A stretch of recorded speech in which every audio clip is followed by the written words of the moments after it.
Are you curious about Gestalt language processing? You are not alone.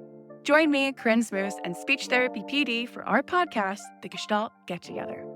Our episodes try to balance the enthusiasm and excitement about GLP and its associated intervention ideas, as well as a healthy dose of skepticism about how to understand and integrate this paradigm shift into your career and the field at large.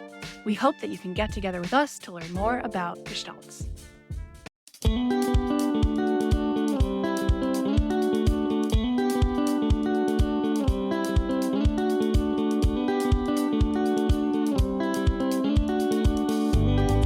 Welcome to SLP Learning Series, a podcast series presented by SpeechTherapyPD.com. The SLP Learning Series explores various topics of speech-language pathology. Each season dives deeper into a topic with a different host and guests who are leaders in the field.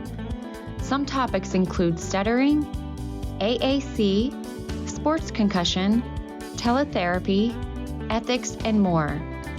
Each episode has an accompanying audio course on SpeechTherapyPD.com and is available for 0.1 ASHA CEUs. Now, come along with us as we look closer into the many topics of speech-language pathology.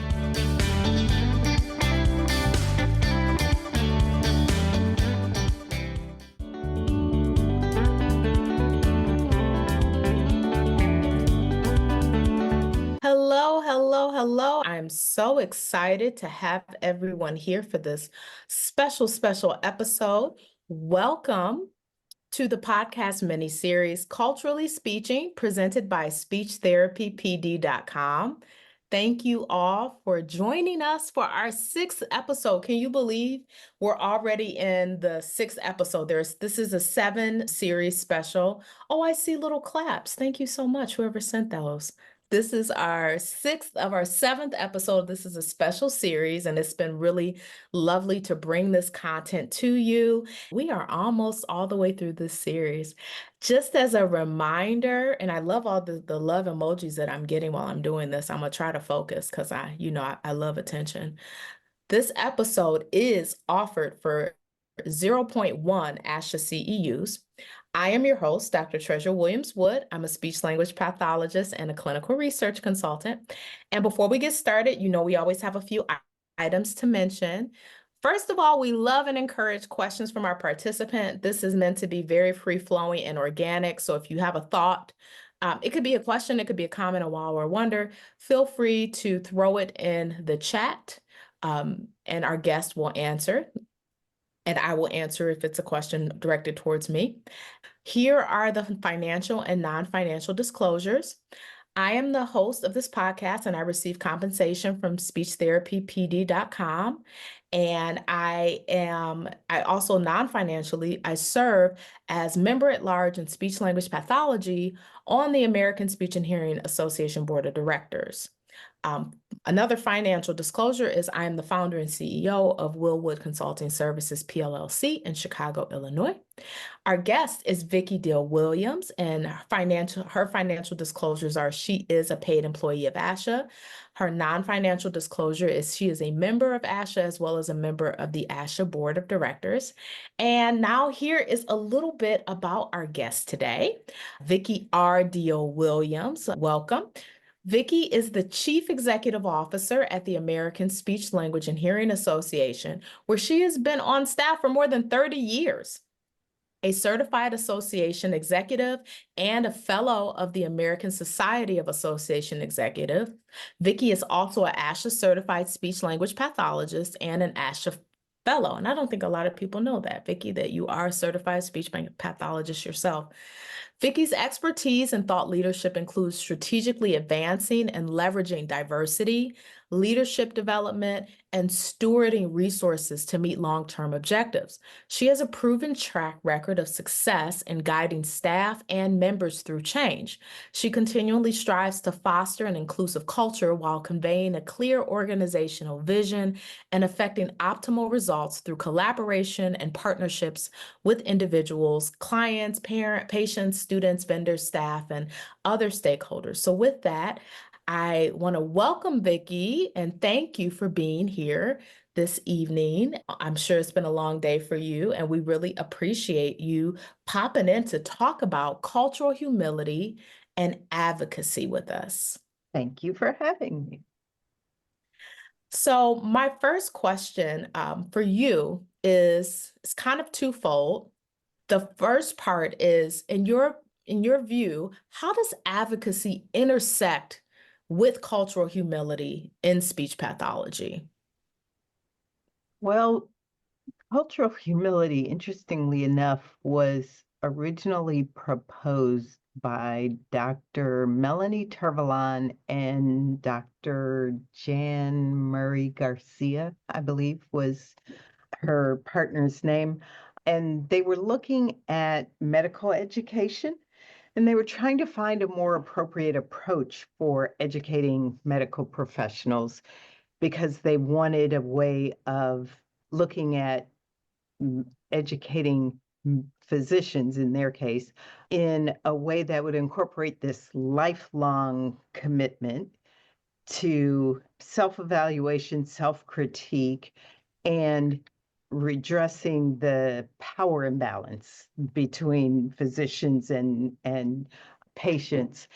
And a lot of people probably don't know, we had Dr. Melanie Tervalon participate and speak at an ASHA schools conference years ago because I met her and knew of her work in this area. And one of the things that excited me was this sense of developing these partnerships, including advocacy and the relationship between an organization or an entity and a community, and working on behalf of individuals and a particular population or a defined group.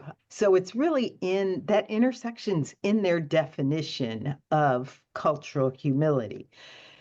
To me, if you look at ASHA's public policy agenda over the last several years, actually even longer, it's developed out of that kind of a partnership. It's developed out of a partnership between the association and the membership. So members are asked to contribute and provide information. So that intersection is there, but we've prioritized advocating on behalf of clients, patients, and students, as well as the professionals who are members of ASHA, audiologists and speech-language pathologists. And we've continued that tradition this year in the development of the 2025 agenda for next year, with that ongoing emphasis that advocacy, and I've coined this, I've said this multiple times, it is not a spectator sport. It's something that we all have to participate in, and it's a long game. It takes long-term effort to affect the kind of changes that would exact the kind of outcomes that we want and need for our professions. And Congress changes, and Congress and even, our state legislatures change on a routine basis. That often sends us down a different path or takes us back a few steps, but we never cease to continue that work. So it's that lifelong commitment to work on behalf of the members and on behalf of our clients, patients, and students. I love that. And thank you for that history lesson, because I did not know that when developing the framework for our public policy agenda and developing those frameworks, we actually, as an association, consult with one of the thought leaders for cultural humility. So that makes a lot of sense. Let me make a correction there. We did not consult with Dr. Tervalon when we were developing the advocacy agenda. Dr. Tervalon was a speaker at the school Got it. when this was, I don't even remember what year, but as a part of one of our early years focus on cultural and linguistic diversity, when we were first trying to get people to recognize the connection between cultural competence and this need to look at it as a journey, that it wasn't a one-time thing, that they really needed to look at themselves Yeah. before they could look at their clients, patients, and students. Love it. And I just want to direct folks' attention to the chat. As you know, I love giving resources. So as Vicki was sharing her answer, I did pop in the link to the ASHA's public policy agenda for 2024. And then I also added the link for 2025, just in case anyone wants to peruse that. Great stuff. And our GAP committee works really hard on it. Can you provide any examples that you think are really good examples of recent policy changes or initiatives that support that intersection of advocacy and cultural humility?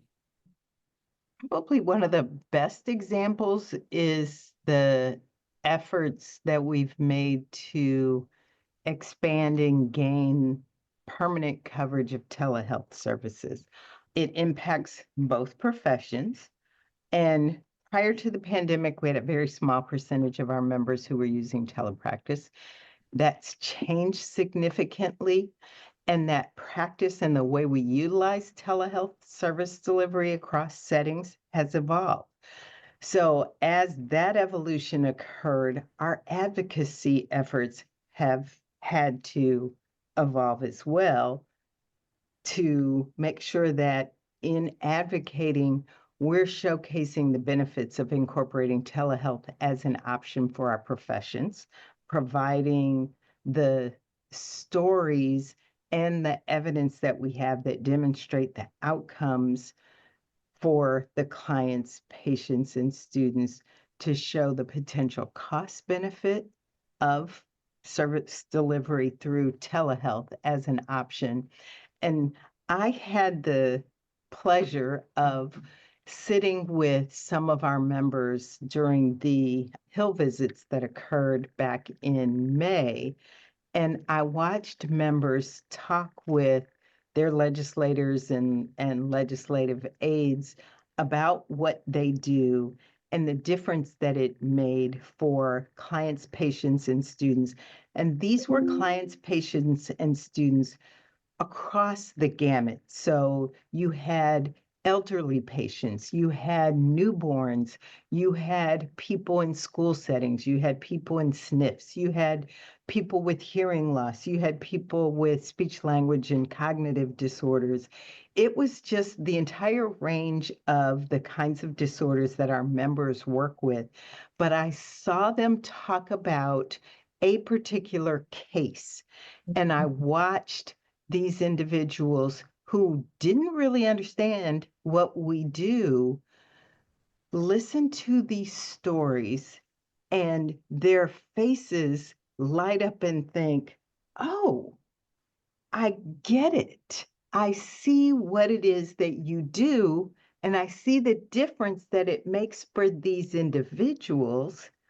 And to me, that's advocacy, and that's that intersection. That's that accounting for that power dynamic, because you've inserted humanity. And when you adjust that dynamic, that to me is cultural humility. So to me, that's a perfect example of that kind of intersection. And again, a lot of those examples that I watched had to do with telehealth, because that was one of the things that we were advocating for when we were on the Hill.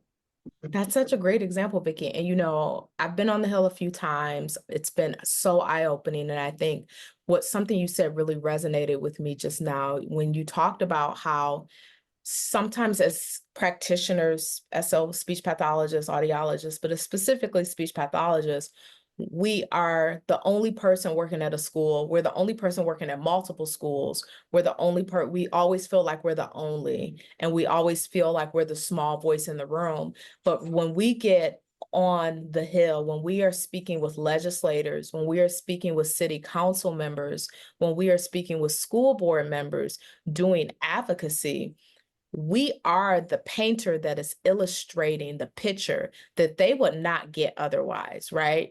The children that we serve, the patients that we serve, the elderly people that we serve are not able to necessarily communicate for themselves and speak to their own behalf. And so that really resonated, because you do, when you get out there and you speak to your local representative and you say, let me tell you what my Tuesday looked like. I met a little boy named Johnny, and you see that it really did not click for them until you told that story. And I think that a lot of times as providers, we don't recognize that we have this untapped power to tell the stories of people who can't tell their own story. And telling that story makes the difference to those legislators. One, because Johnny lives in their district Mm-hmm. and Johnny's mom and dad votes. Mm-hmm. And so do you, who live in their district, and they don't care what ASHA says. So Yeah. I didn't say a word in those meetings, but the clinician who lives there and the clinicians talking about Johnny and Johnny's parents who do, those are the people they care about. And those are the people that are the difference makers. And again, that's what gets at that humility piece. One of the other things that happened for me, and this was much earlier, I don't even know if this was this year or last year. One of the things that I do in my role is the same thing. I do Hill visits on behalf of the association relative to the kinds of things that ASHA as an organization needs to advocate for so that, we can maintain our nonprofit tax status, as an example. And one of the things that we were advocating for earlier this year was being able to allow our members to use 529 plans for savings for certification programs and for professional development. Well, one of the legislators who came to talk to us before we went out on Capitol Hill was, I want to say his name was Rob Witt. He was a Republican from Whitman, Rob Whitman. He was a Republican from Virginia. And I don't know that I'm going to get this quote right, but one of the things that he said was he asked us, how many of you get 100% of what you want 100% of the time? And I had to stop and think about it. And I was like, I don't know that I know anybody who gets 100%. Right. I want 100% of the time. But I think you have to recognize that with cultural humility comes the reality that none of us get all of what we want all of the time. And as professionals, we have to recognize that that may mean that we need to not let perfect get in the way of good and not be the enemy of good. But that doesn't mean that we stop working. We Right. continually keep working to get better, to try to get more, to try to get as much as we possibly can. And that was one of the points that he made with us when he talked with us. But it It's really really does kind of put a different twist on that cultural humility. Yeah, and and I kind of want to paint the picture for listeners on what it's like, because a lot of folks ask, what is it like to go work on the Hill? And I don't think people know, first of all, anybody can do it. So any of you listening, you don't have to be on an ASHA committee. It's not something that's exclusive to ASHA. You can look up your state legislators tonight, and you could email them, and you could reach out to your legislators, and you could request a meeting, and you could say, hey, my name is, I'm so-and-so. I'd really like to speak to my legislator about this. This is very important to me. I'd like to set up a time. Now, are you going to necessarily meet with that person? No, because usually they're out, they're busy, but they have their own staffers that their job is to sit in the office day in and day out and listen to the constituents and take data on what constituents are telling them, and take data on what the constituency is saying, what voters are thinking, what upsets voters, what voters are happy about. And I know the first time I went, it was just like it was like stepping into a whole new world, right? It was really cool because these people, it's a revolving door, and you might get like 15, will you think 20 minutes if you're lucky, and you go in there. Or sometimes I know, especially during the pandemic, they were doing them via Zoom. You get 20 minutes and you almost have to give this elevator pitch where, hey, I'm Dr. Treasure Williams. I'm a speech pathologist. I am so passionate about helping folks have access to therapy services. And I really want to talk to you about why this bill about telehealth is so important for not only for my profession, but for the folks that are in your district. Did you know that? And you hit them with these facts and they're sitting there taking notes. And you think, because I am a skeptic, I live on the south side of Chicago, so I got reason to be. You think that you're going to leave and they're just going to be like, and throw your stuff away. And then they follow up with you. I've had so many offices over the year, Representative Jackson's office, Tammy Duckworth's office, all of these people who a week or 3 weeks later, sometimes even a month, say, hey, thanks for visiting. We actually, after meeting with you, so-and-so has decided to co-sponsor that bill. And you go, really? They were listening? They were. And anybody can do that. And so I think that sometimes demystifying that process is a part of it. And it is, once it's kind of addictive, right? Once I don't know if it was a good idea for them to like let me know that I could call them anytime. Just because now I call them for everything and they answer, but they answer. And they get to the point of where they know who you are, which is exactly what we need, because every once in a while, your legislator becomes the one that we need to turn. And when your legislator knows who you are, we can call you and say, hey, we need you to call them. And yes, that's when it really makes a difference. We walked into another office and it turned out that somebody who was in our group, their nephew or somebody knew somebody, and it was one of those, and it was kind of like, okay, again, let's go with it. Let's take that. Let's take that. And it really makes a difference. But I think one of the things I want to make sure everybody understands is, one, you don't have to come to Washington to do this. All of your legislators have offices where you live in your state somewhere, and they go to their home offices. So they are often closer to you than here in the DC area. And a lot of times when they're, when you hear they're not in session here, it's because they're back there. And that's a great time to catch them. And one of the things that the pandemic did for us was to kind of normalize that doing things on Zoom is an okay way for them to get information. So they still schedule those meetings on Zoom on a regular basis. So if you need to have one of those meetings and Zoom is the best way to do it, they will schedule a meeting with you on Zoom. Awesome. Yeah, that's a great point. And then I'm going to ask this question first, and then we can talk about support, because I think that's going to be a good lead in to talk about all of the different things.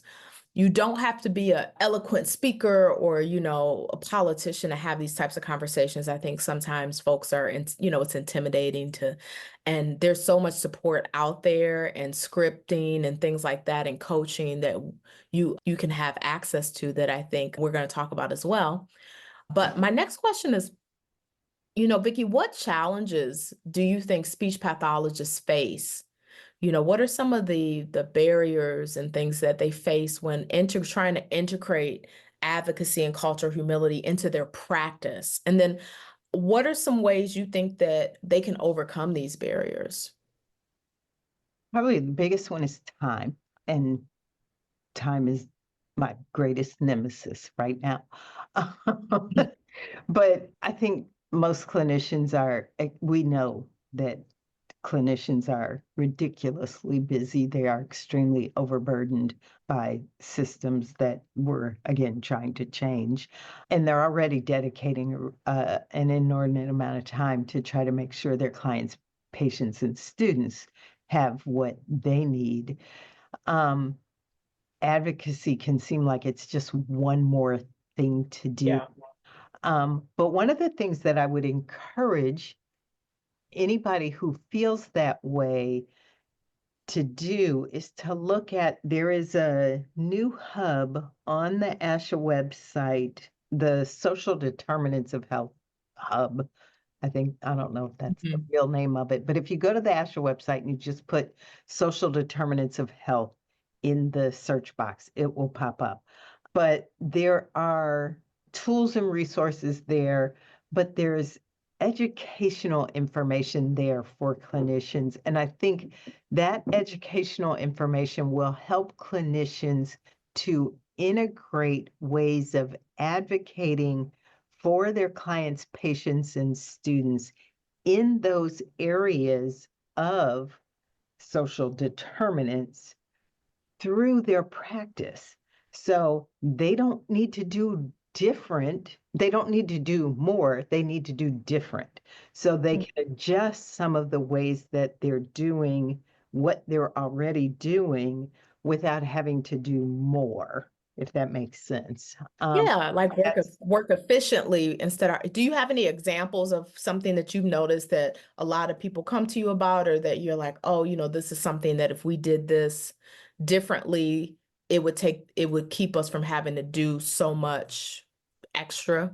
I don't have a really good example, except one that the team of staff that was working on the development of the social determinants of health site and those resources pulled together one of the examples they gave, and I'm not sure that I'll get it all right, but in this case that they talked about an individual who was being seen, I don't remember if it was for speech language or hearing services, came in and the person was obviously preoccupied with being able to get back for their appointment. Might have been for a hearing aid, and they were concerned about being able to get the hearing aid, and they were concerned about being able to pay their bills. And it turned out they were struggling paying utility bills and a bunch of other bills. And the person made a simple call to a social worker connected to wherever the person was receiving some other services.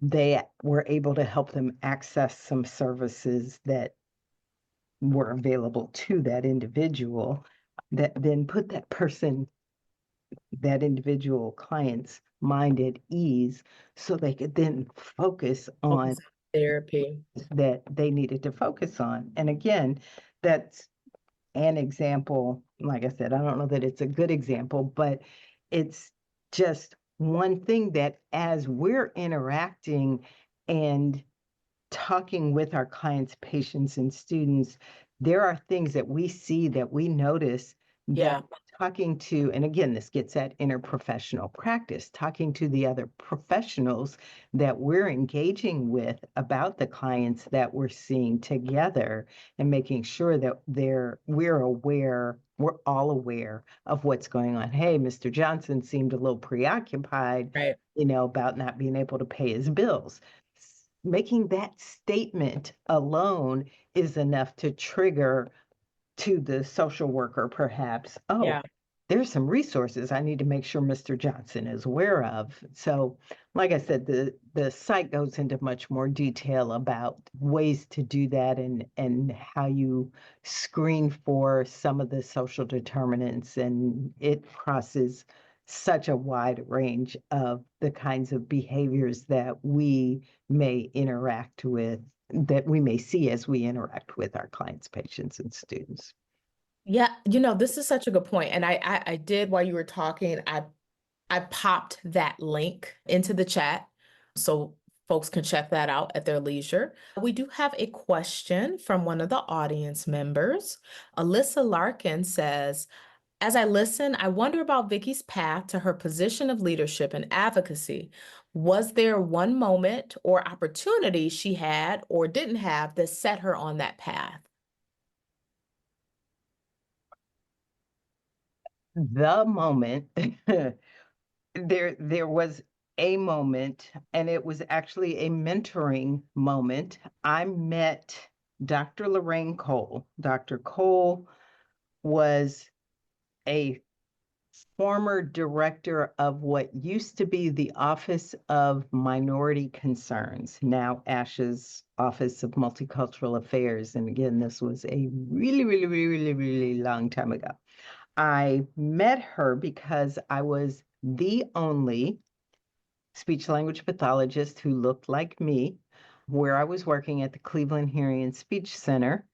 And Dr. Cole had been asked to provide some in-service training in exchange for us providing her with speech language pathologists who could help screen African American English speaking children who basically, she was doing some postdoc work and was using Head Start children in the Midwest. She had used Chicago, Detroit, I don't remember, but Cleveland was her next big city population. And we had contracts with all the Head Starts in Cleveland. So that they bartered a deal. I was doing my CF at the time. Really? And I was working for a woman who was an amazing woman who was determined that she was going to make sure all these young kids in the Head Starts in Cleveland, Ohio, had all the services they needed. And I've phrased that differently as I've matured. But she told the team of speech language pathologists on my first day, that I was the smartest person in the room because I had just graduated with all the latest and greatest information. And I thought, I need to run as fast as I can to my car and never come back.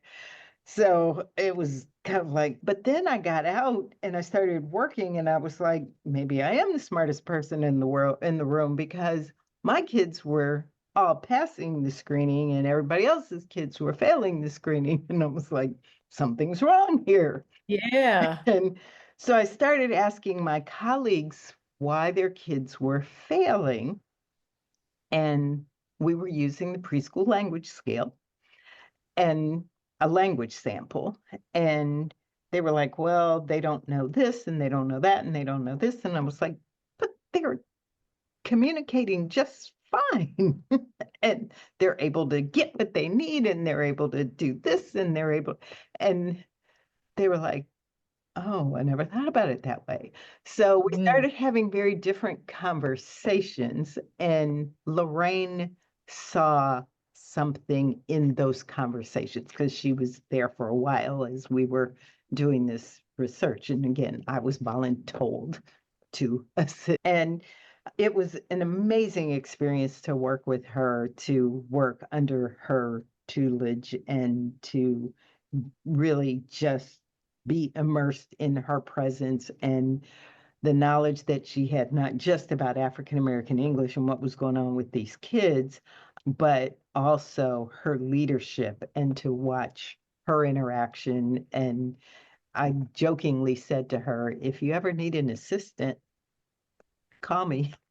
She actually had applied for a grant she was working at ASHA at the time, and ASHA had applied for a grant with the Department of Education to train speech pathologists and audiologists to work with minority and bilingual kids. And she asked me if I'd be interested in applying for the position. And I thought, huh, you want me to work at ASHA? Right. Oh, the big place in the sky, right? Yeah, but my mom said to me, what's the worst that can happen? And I said, they'll say no. And she said, and you will still be where you are now, and it will not be any worse. So I applied for the job and I got it. And I have been at ASHA not ever since, because I did leave ASHA and came back. I left ASHA for 5 years and came back. Wow. So I don't think many people knew so you started at ASHA as an assistant. I started at ASHA as the director of that grant. That grant program, Mhm. assisting her with the Yes, grant she program. was the administrator of the grant, and I basically just did everything she taught me, everything she told me to do. The grant was amazing. The thing I liked about the grant was the we the grant was designed to educate, to teach, to train. The training part of the grant just really stuck with me, and training and development was an up and coming field. I convinced the powers that be at Fannie Mae, yes, the Federal National Mortgage Association, that I could do training and development. That was where I went. When I left here, I did training and development for 5 years, corporate training and development for 5. But it had nothing to do with speech pathology. It was just training and development. The content was not speech. But that is a fun fact that I hope you share next time we do Two Truths and a Lie.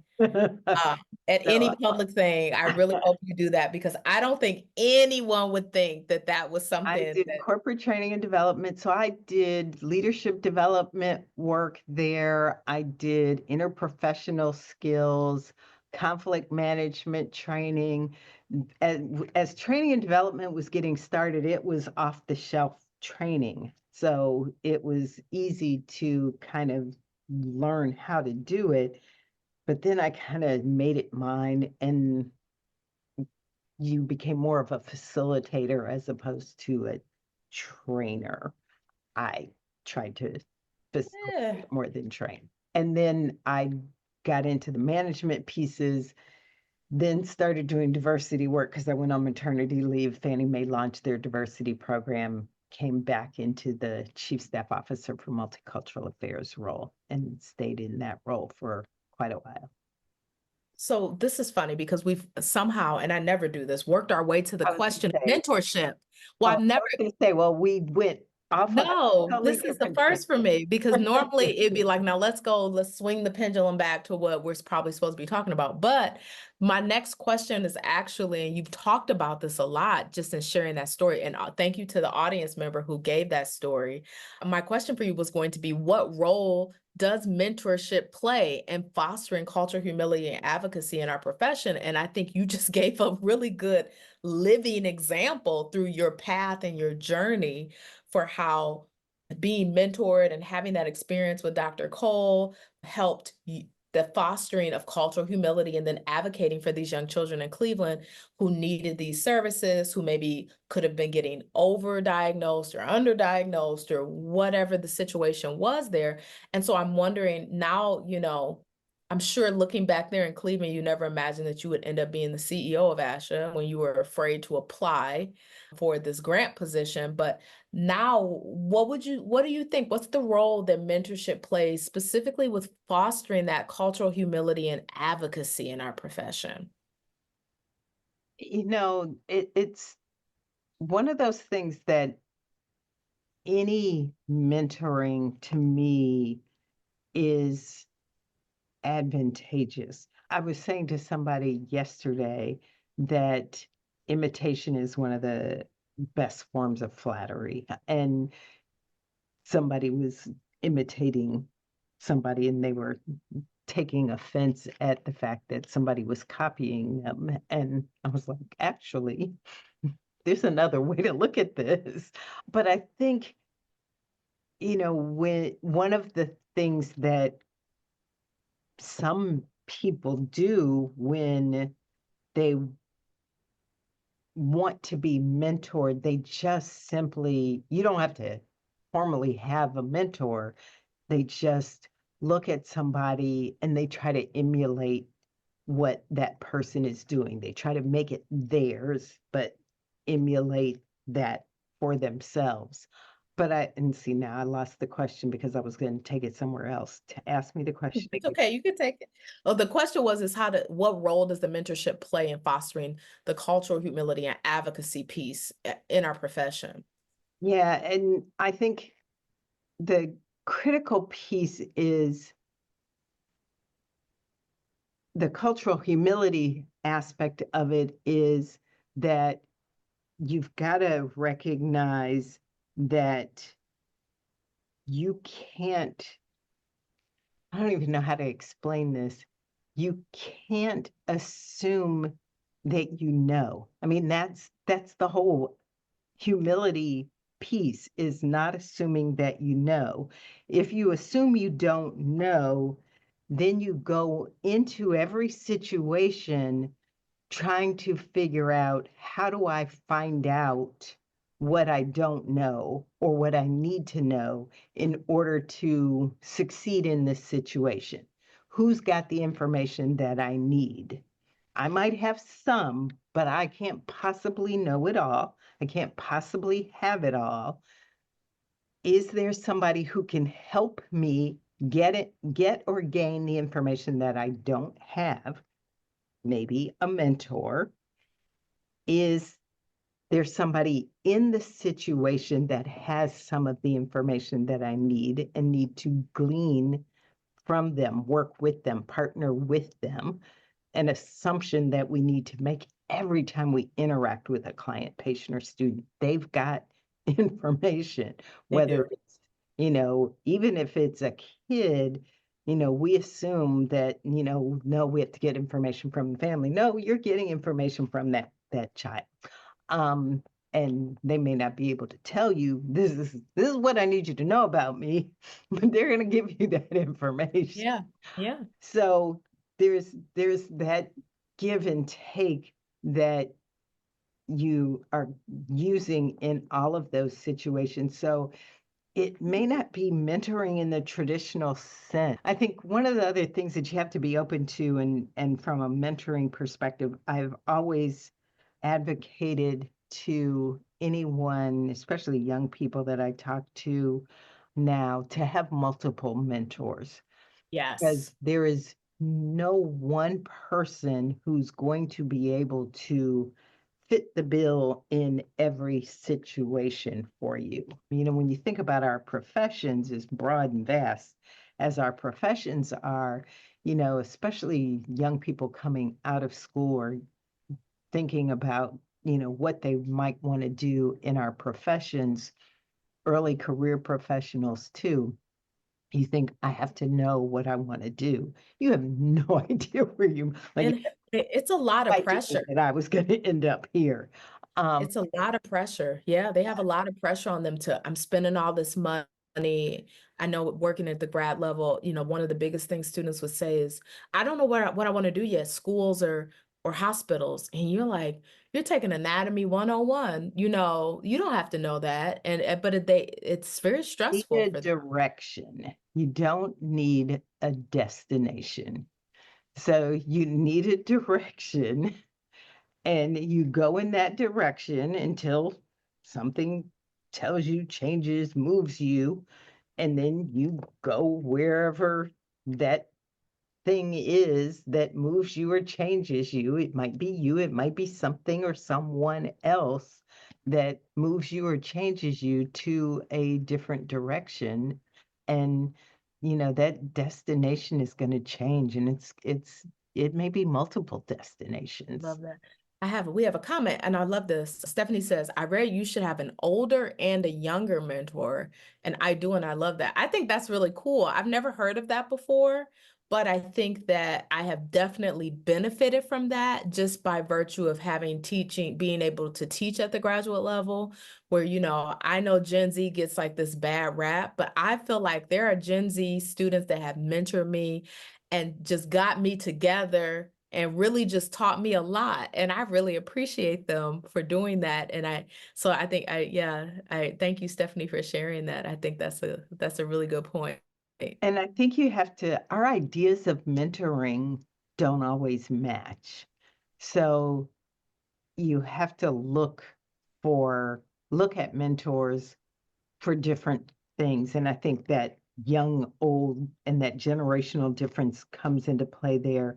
You know, I'm going to be stereotypical here for a second, but there are many of us in that older generation, in those older generations, who typically mentor, again, being stereotypical here, so I'm admitting it, who say, when you're mentoring somebody, do as I did. This is the way I did it. And this is how they mentor. Here's what I did. Here's my advice. This is what I did. This is what I did. This worked for me. That's not what young people are necessarily looking for. So they get kind of disenfranchised from in those kinds of mentoring relationships. Yeah, it can be disillusioning because what if Exactly. that path is for them? They need the Exactly. validation, right? They don't necessarily need a map. They need validation for where they are in their journey. Exactly. As opposed to starting with that individual and who they are and what they need and want in a mentor and what they're looking for somebody to help them with. And a lot of folks don't start there. So depending on what it is that you need or want, it's often, and it's really hard for young people to do this, to let their mentor know what it is that they're looking for Yeah. in a mentor. I need somebody to help me do this. I need somebody who can do this for me. Because you may not be able to do that for them. I've had people who've said, can you mentor me? And I'm like, what are you looking for in a mentor? And they'll say, I need somebody who can do X, Y, Z. Well, I can't help you with X or Y. Yeah. Might be able to do half a Z, but I can do A and B for you. If A Yeah. and B That's isn't any value. Yeah. useful, let me know. Oh, yeah, I'd really like A. Okay, I got A and half a Z. Will that work for you? Yes. Okay, we're good. But you're Yeah. going to have to get X and Y and the other half a Z somewhere else. Yeah, and I think, That but it really speaks to that quote that you said about, does anybody always get 100% of what they want? And I think we go into sometimes when we talk about mentorship and that cultural humility and how that can make us better advocates within our profession, understanding that there is no script, there is no perfect way to approach the work, and that you might look to someone and say, oh, maybe they can mentor me in this, but then that person, opens up and say, this is actually my strength.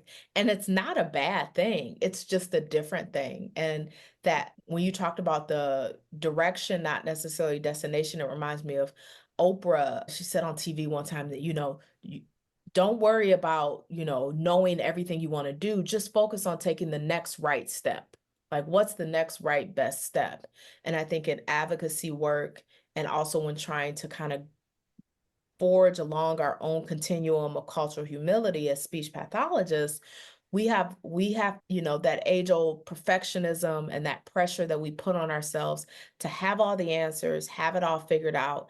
And also we get overwhelmed very easily by the state of affairs of the world, and specifically when it comes to government and public policy. And I think your point is that even if everybody's chosen candidate and everyone's chosen policy and everyone's chosen legislator passed with flying colors and everybody's thing got funded, right? Let's say IDA got funded 100% and Medicare was funded 100, everything, all the things got funded.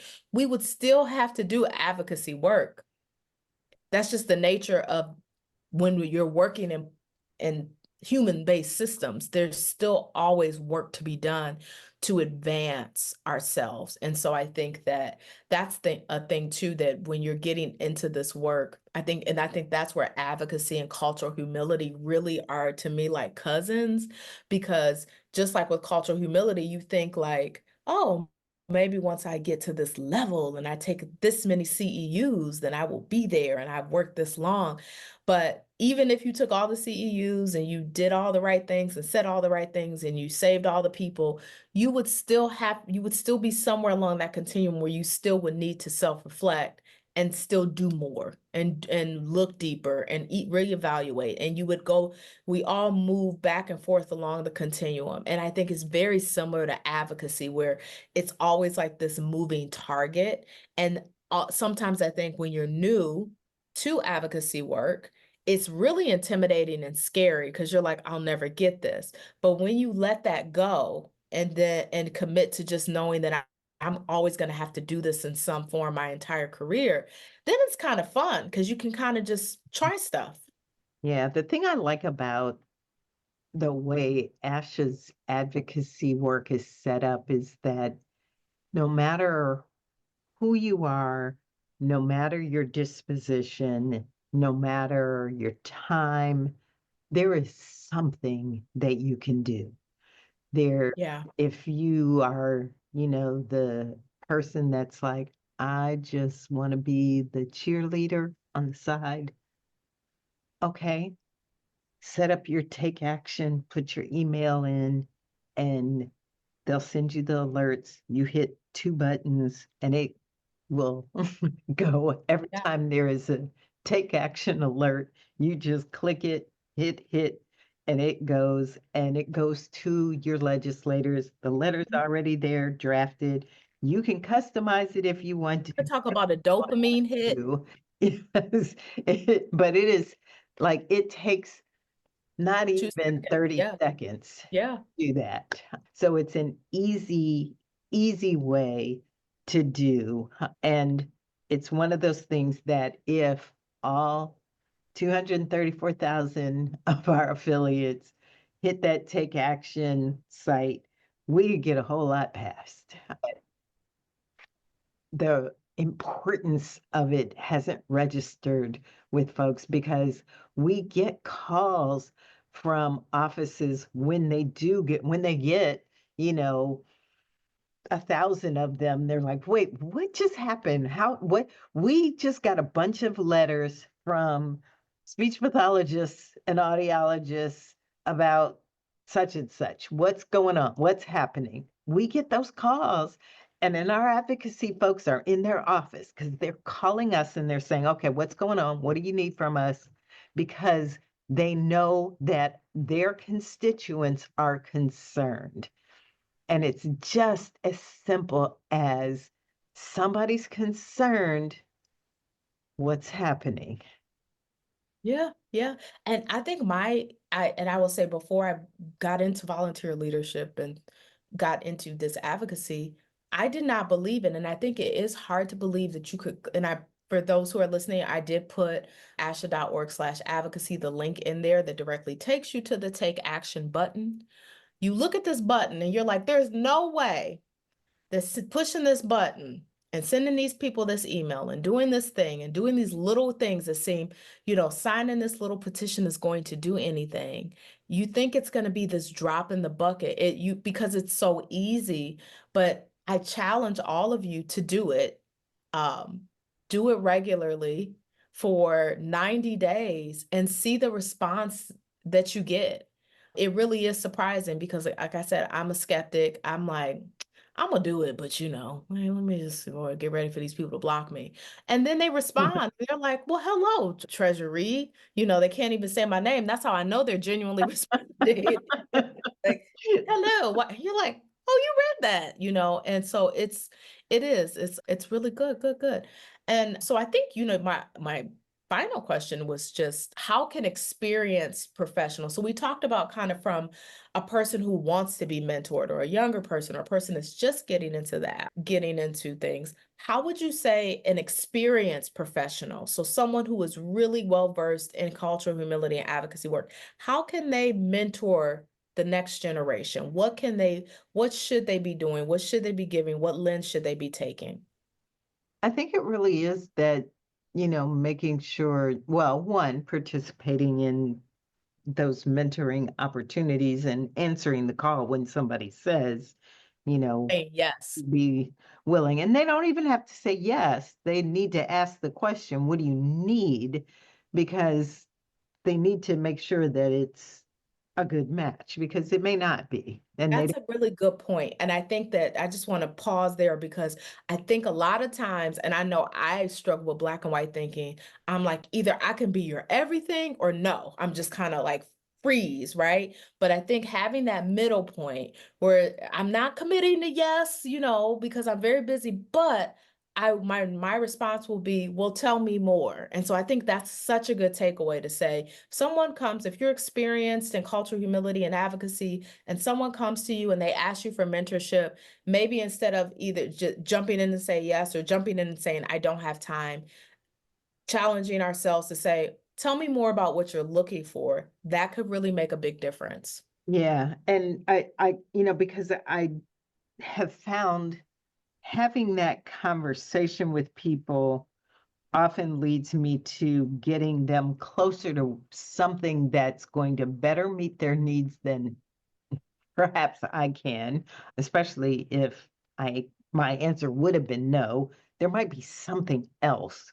And I am also one of those people who would advise any of my mentees not to take no for an answer. So I'm not going to give somebody that no without giving them whatever the alternative would be, so that they're not going to come back and ask me again. I'm going to give you the answer so that I can get you what you need, and you can be on your way to getting closer to whatever that need is. Yeah. But I think that's one key. I think the other thing is making sure that they are making sure that the younger folks are availing themselves, because the seasoned, engaged folks know the resources that are available, the programs, all the ASHA mentoring programs that we have. The seasoned folks can connect you to those.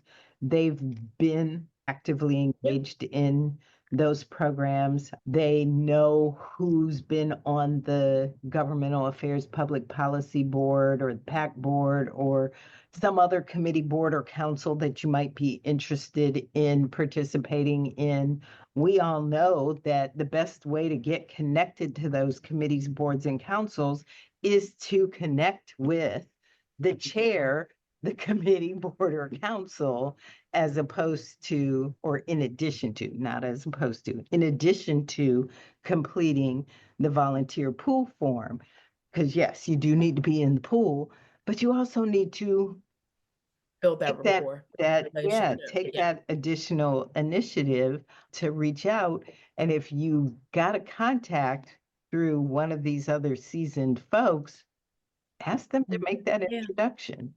Yeah, love that. That's a perfect ending. And so thank you so much. We're right at our time. I want to thank you, Vicki Deal Williams, CEO of ASHA. We appreciate you. We appreciate your leadership. We appreciate your advocacy. We appreciate your ability to stay awake. I know it's 9 o'clock in DC. And I still got to go home. You still have to go home. I appreciate you taking out time from your family to stay in the office, to get on and talk to me even more than you have to usually about advocacy. And thank you for this expertise. Everyone, thank you for joining us. You're getting a lot of love in the comments. Someone said, wow, thank you so much for sharing with us what a powerful story of being brave and lifting up what you knew and how to question systems that weren't working for all children. Someone else said, thank you for being brave to embrace and intimidating opportunities that are offered to you. You are obviously the right person for this role.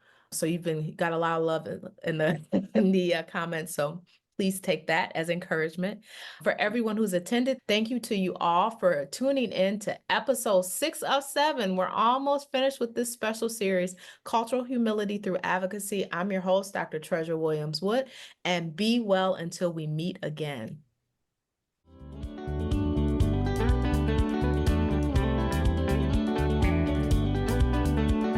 Thank you for joining us for today's course. To complete the course, you must log into your account and complete the quiz and the survey. If you have indicated that you are part of the ASHA registry and entered both your ASHA number and a complete mailing address in your account profile prior to course completion, we will submit earned CEUs to ASHA. Please allow 1 to 2 months from the completion date for your CEUs to reflect on your ASHA transcript. Please note that if this information is missing, we cannot submit to ASHA on your behalf. Thanks again for joining us. We hope to see you next time. Each episode comes with an accompanying audio course on speechtherapypd.com, available for a 0.1 ASHA CEU. And just for our listeners, get $20 off any subscription with promo code SLPLearn20. Speechtherapypd.com is run by SLPs for SLPs. They've got the largest library of ASHA CE eligible courses out there, and they're adding fresh content every week. Remember, use the code SLPLearn20 to get $20 off access to over 1,000 courses for an entire year. Head over to speechtherapypd.com for more information and start earning CEs today. Thanks for tuning in to the SLP Learning Series. And don't forget, speechtherapypd.com is your go-to for all things ASHA CEUs. Your positive reviews and support mean the world to us, and we'd love for you to drop us a quick review and hit that subscribe button.